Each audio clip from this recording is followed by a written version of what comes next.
Hello, Abraham. This is a distinct pleasure. For us as well. Thank you. I have a variety of questions here. I'll just pick one. I recognize that I felt like an outsider in my family most of my life. I always look back at what you have to say and want to not ask. But I've noticed in looking back at my history... What do you mean? Well, it's like I know what answer you're going to give me, quite possibly, but I still want to ask it.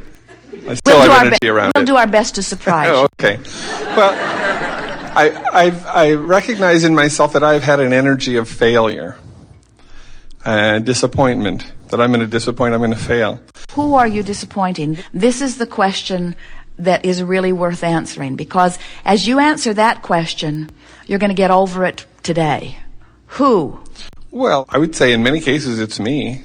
I failed what I could have done, would have done. Things that I started and then couldn't complete. I get immobilized by my own fear of failure or my belief in failure. But what we want you to hear, because we can feel it so powerfully, is that we do not believe that it is your concern about not meeting your desire that feels like the failure. We think it is your concern about what other people are expecting from you that is at the heart of your concern about failing. Now, walk through some things with us. So, you say, I think I'll take a walk. And you say, and I'm going for the pleasure of going. I'm going to see some beautiful things, and I'm going to feel good in my body. I think I'm going to take a walk. And somebody says, where are you going to go? And you say, well, I know there's a beautiful trail. It goes up into the mountains. It is a walking trail that has been defined by others. I think I will go there. So you start off to go there with the intent of having a wonderful time and feeling good in your body. And then you get an impulse that is different than your original targeted trail. And so you don't follow your first intention to go to that original targeted trail, even though you were going to meet somebody there, let's say, just to make the argument even better. Instead, your impulse to go somewhere else overtakes you in such a powerful way that you don't go to the planned trail, you go someplace else that you have not been before, and you discover things that you didn't even know were in the area.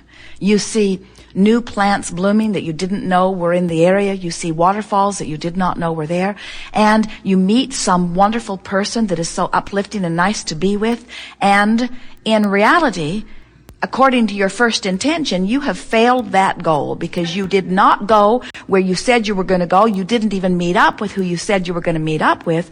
But you satisfied some other criteria that we think often you forget to satisfy. And that is, did I do what felt good to me? Did I follow my impulses? Often, when you diverged from the goal that you thought was the goal, you were satisfying some other vibrational intent, you see.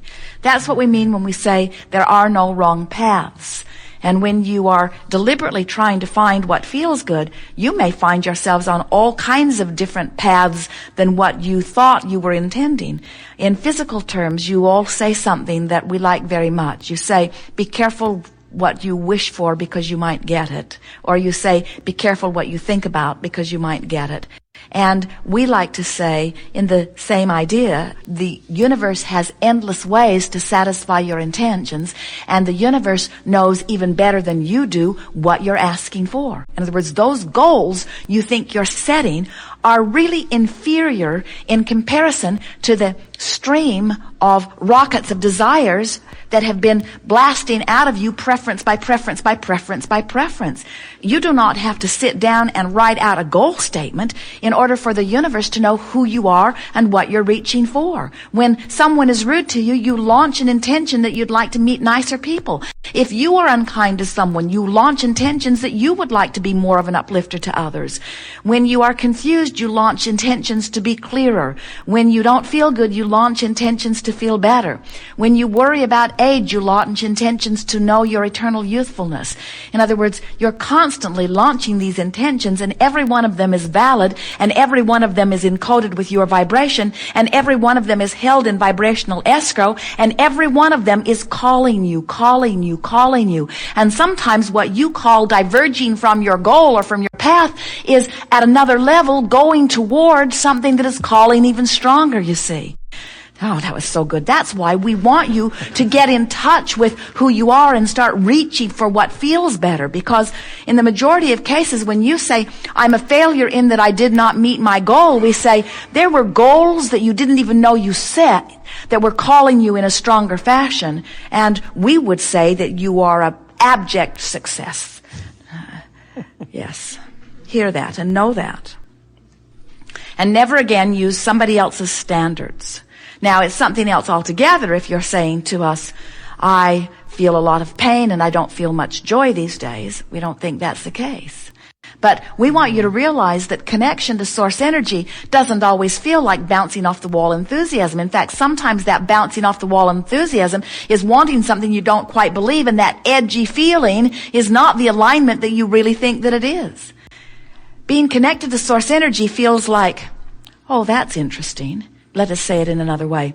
Being on your path, being inspired from within, being called from your future self that you have set into motion, that's out there pulsing, waiting for you in vibrational escrow in combination with your inner being and source and God or whatever you want to call it. All of that summoning feels like, oh, that's interesting, or, oh, maybe I might like to do some of that. Some of that procrastination you feel is even calling of source. Did you hear that? In other words, so often you say, well, I intended to go here, but I couldn't make myself go there. Why not? Because I felt like going over there. Well, what does feeling like going someplace mean? It means you're inspired. And yet, how often do you beat yourself up because you felt like doing something other than what you were supposed to do? We think you're misspeaking your failure. Don't you? Yes. Yes. I see what you're saying.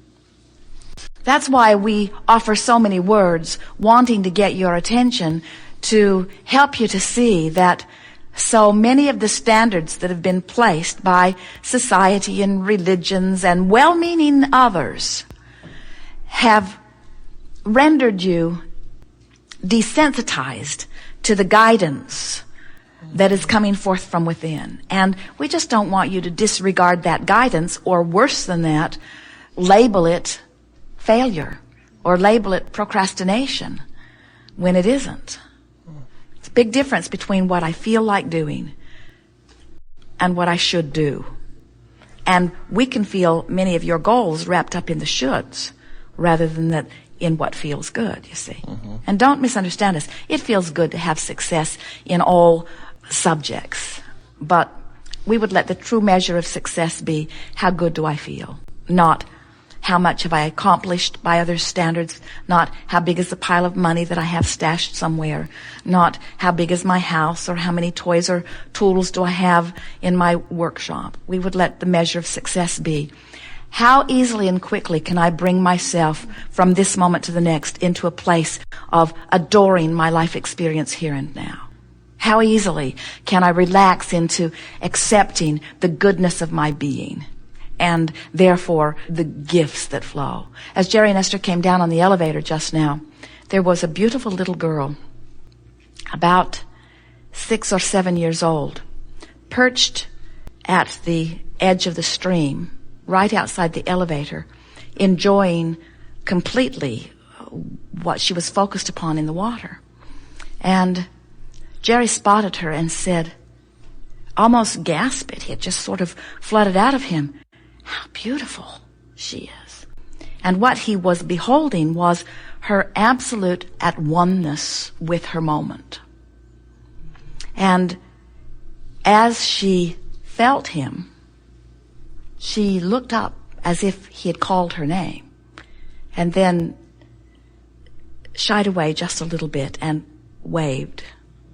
His notice even of her had distracted her slightly from her oneness with the moment, as someone else wanted to get in on the beauty of her connection, you see. We would like all of you to be able to be like the child that just sits off, unaware and uncaring really of how anyone else is feeling about whatever you are doing. We want you to relate to come into that oneness with your moment. And when we say all of your power is in the now, we're talking about the power to connect with that source energy. We're not talking about the power to connect with the source energy so that you can make something happen with it. You can't stop from making things happen with it. We're talking about experiencing the pleasure of being at one with the energy.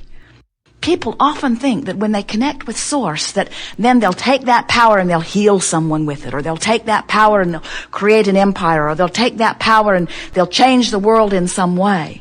And what we want you to understand is that when you are at one with that power, the sensation of making something happen dissolves, because you know you don't have to make things happen. Individual energies all over the world are calling for this source energy, and things are happening. You don't have to direct it to make things happen. You only ever direct it for the pleasure of directing it. You get that? That means you cannot fail, because there was nothing that you were ever supposed to do with it anyway. So when you talk about failure, you must only be talking about the difference between what you intended to do and what you're doing with the energy. And we think there's been quite a bit of confusion, not just with you, but with a lot of people, about what you're supposed to do with the energy. You're supposed to let it bathe you, you're supposed to let it soothe you, you're supposed to let it feed you, you're supposed to let it give you life. We want you to focus in a way that allows the energy to flow, so that your food will taste better when you eat it, and so that your lovemaking will feel better when you make it, and so that your smiles will be more real when you offer them, and so that your body will feel better in its skin, and so that you will enjoy your time in this physical experience to the utmost, not because this time-space reality needs you to focus and make something happen. Creation is happening. Your work is to become one with the energy and enjoy the moment of creation. Oh, friends, you did not come here to improve things. Things cannot help but improve. You didn't come here to fix things that are broken. Nothing is broken. Have you ever gone on a vacation? And so they say, where are you going? And you say, I'm going to Alaska. And they say, why are you going? And you say, Alaska needs me. You don't say that. You say, oh, I'm hoping to see something that will turn me inside out. I want to go feel the deliciousness of the air, and I want to see things I haven't seen before. And I want to see new creatures moving around in their natural environment. I want to feel the way that I think I will feel when I go there. And that's exactly the intention that you had when you came forth into this body. You didn't come because Earth needs you, or because time-space reality needs you, or because there are goals that you need to set and hoops that you need to jump through and rungs of the ladder that you need to climb in order to prove to somebody else that you suffered enough to deserve not suffering anymore. You came forth for the sheer joy of being alive in an environment that makes you feel even more alive. Thank you. Yes, indeed.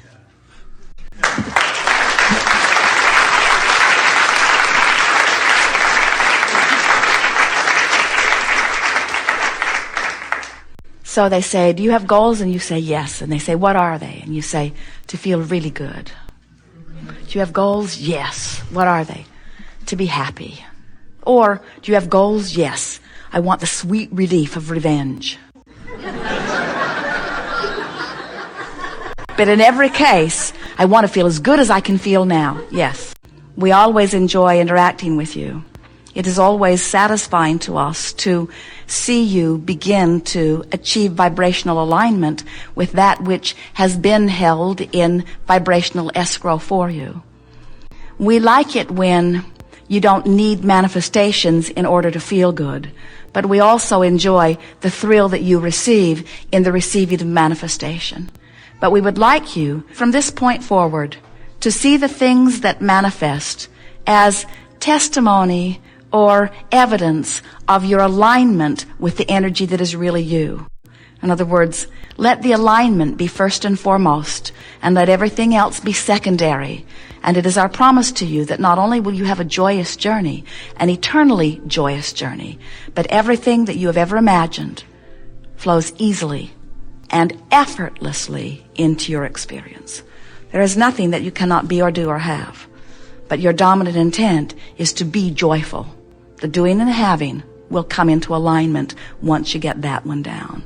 There is great love here for you. We are complete.